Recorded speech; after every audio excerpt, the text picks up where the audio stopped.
Good afternoon, ladies and gentlemen. Welcome to the MDC Alliance press conference on our solidarity, people of Eswatini. Thank you for honoring our invitation. We are the MDC Alliance, which strongly believes in social democracy with principles, tenets, and values that includes solidarity, freedom, and equality. We are citizens of the world, the global citizens.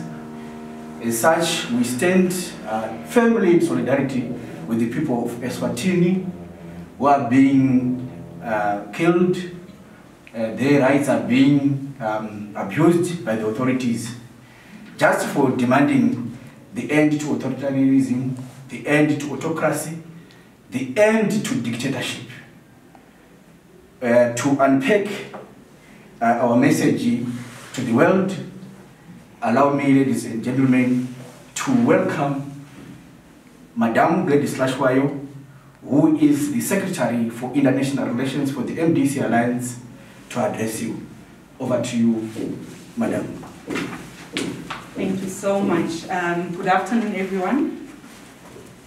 Thank you so much for agreeing to have a conversation with us today. Like what has been indicated, my name is Hlatywayo Gladys, and I'm the Secretary for International Relations for the Movement for Democratic Change Alliance. So what I'm going to do, I will deliver the statement and perhaps take questions after I've read out our statement. So this is the MDC statement on Eswatini or Swaziland. The Movement for Democratic Change Alliance expresses its unwavering Pan-African solidarity with the people of Eswatini, also known as Swaziland, in their legitimate demand for an end to autocratic monarchical rule and for a democratic governance anchored on the will of the people as expressed in free and regular elections. We are concerned by the escalating crisis in Swaziland. We unreservedly condemn the heavy-handedness of the Royal Eswatini Police Service and the Eswatini Defense Force, who are indiscriminately firing live ammunition on defenseless civilians in the wake of demonstrations against Africa's last absolute monarchy. The use of such disproportionate force has resulted in at least 50 deaths, an estimated 1,000 civilians have been wounded or shot, and more than 500 people, mostly young people, randomly arrested, arbitrarily detained, and denied bail. Citizens' freedoms of association, expression, and assembly have been seriously undermined, including through the shutting down of internet and the handing down of activists. The current protests followed a grossly undemocratic decree that banned protests and the delivery of petitions to government officials as well as members of parliament, effectively closing democratic channels for people to freely express themselves and air their grievances.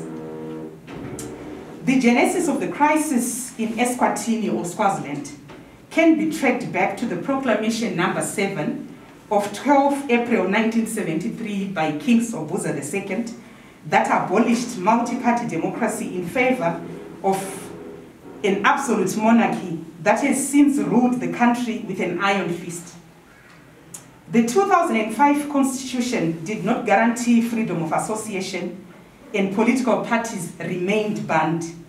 Repressive legislation such as the 2008 Suppression of Terrorism Act and the 1938 Sedition and Subversive Activities Act has severely restricted democratic and civic space and have been deployed to target human rights defenders such as trade unions, students, churches, journalists, civil society groups, and political activists.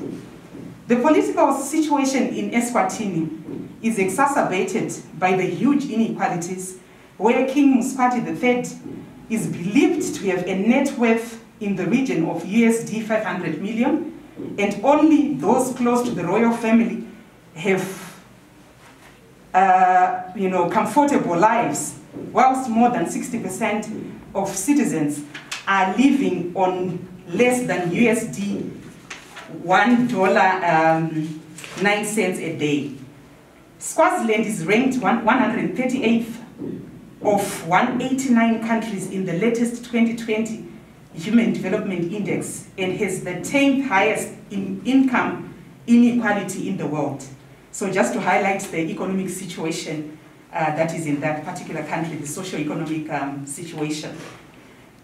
The autocratic rule in Swaziland violates regional, continental, and international principles of human rights, democracy, and the rule of law, as coded in the various statutes, including the SADC Treaty, the African Charter, and the African Charter on Human and People's Rights, the International Covenant on Civil and Political Rights, to which Swaziland is a state party.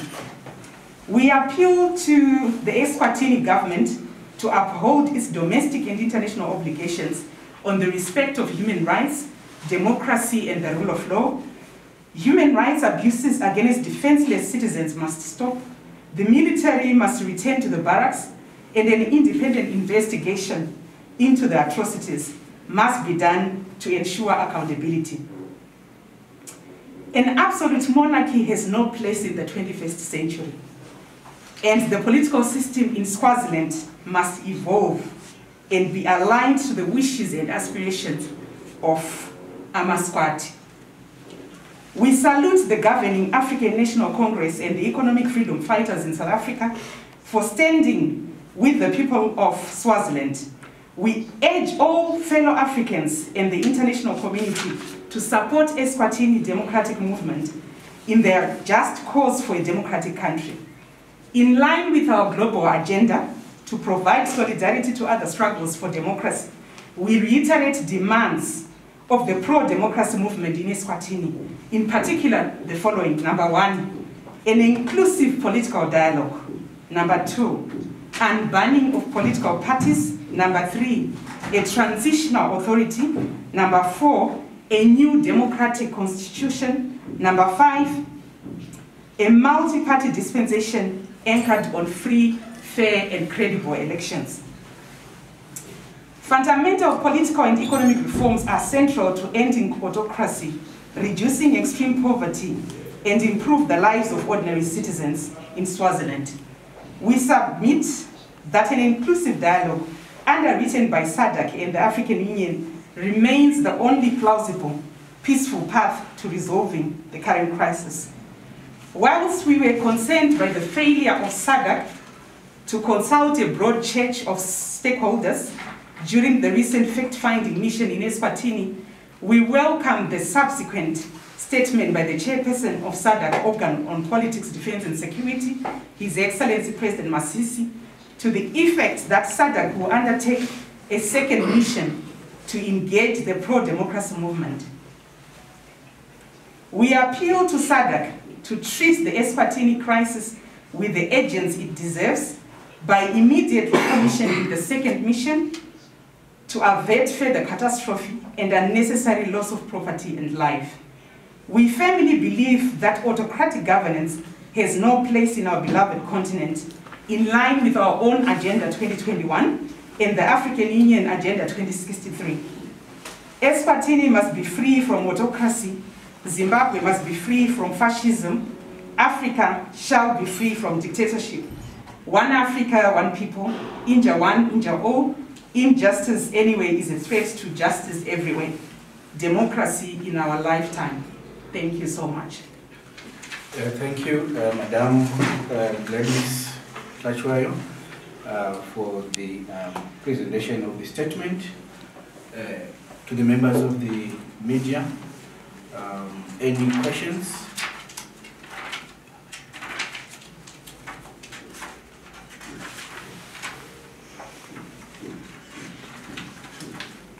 Your name and the media house? So, my name is Blessed Mpanga. I'm from Heart and Soul TV and Radio. My question is, some people have accused you as the MDC Alliance of failing to take action. You just press conferences. unlike the people of Eswatini, we have taken the destiny in their own hands. What is your view to that? And also, you reference SADC, saying that there should be a broad-based political dialogue underwritten by SADC. Do you have faith in SADC, given that in the past you have complained that it has failed, especially in Zimbabwe, and it has ignored what you have termed a crisis in Zimbabwe, by actually Dr. Texas declaring that there is no crisis in Zimbabwe, and has failed to look at your issues and your complaints over the past few years, or actually over the past lot of years that the MDC Alliance has complained to SADC? Thank you. Thank you so much, Blessed, for that question. For those questions, I think there were 2 questions. I will start with the SADC one. You know, you were asking, do we have faith in SADC? SADC is an institution that is supposed to serve the interest of the SADC citizens. And we are SADC citizens.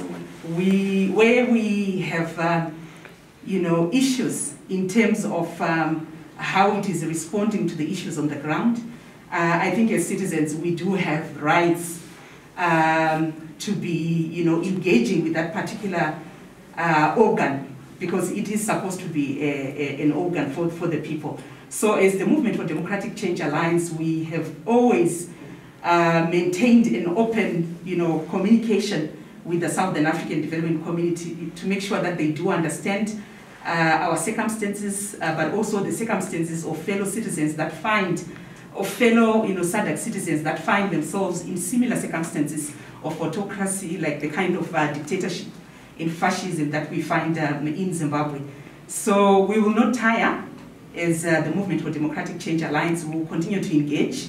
I'm sure you might have followed at some point, we actually had a mission to go and you know, sit down with the executive secretary, and we were quite grateful that we were given that opportunity to sit down with her and exchange on the Zimbabwean question, and we will continue to do so. We will also you know, continue to speak to individual SADC countries, you know, South Africa, Zambia, Mozambique, to speak to them and to make sure that they do understand the Zimbabwean situation and the need for a dialogue process that is facilitated and underwritten by the region. So I think that's how I will answer your first question, Blessed. Your second question on what we are doing as the Movement for Democratic Change, you know, given what is happening in Eswatini. I think at the beginning of this year, our political party, through the Office of the President, delivered our Agenda 2021, which speaks to the 5 critical issues that we are focusing on, with the big idea being on convergence. We are focusing, you know, very strongly on the convergence aspect, and make sure that, you know, we converge with the pro-democracy movement, the entirety of the pro-democracy movement in Zimbabwe, to deal with the question, you know, in the country, and to be able to respond, you know, to the situation that we find ourselves in. We are glad that, you know, the momentum is really building around this convergence, and we are at a very advanced stage in making sure that we'll be, you know, rolling out programs very soon. Thank you. Any other question? Is it a follow-up? Sure. Or a different one? Both. Both. Yeah. Thank you. Just.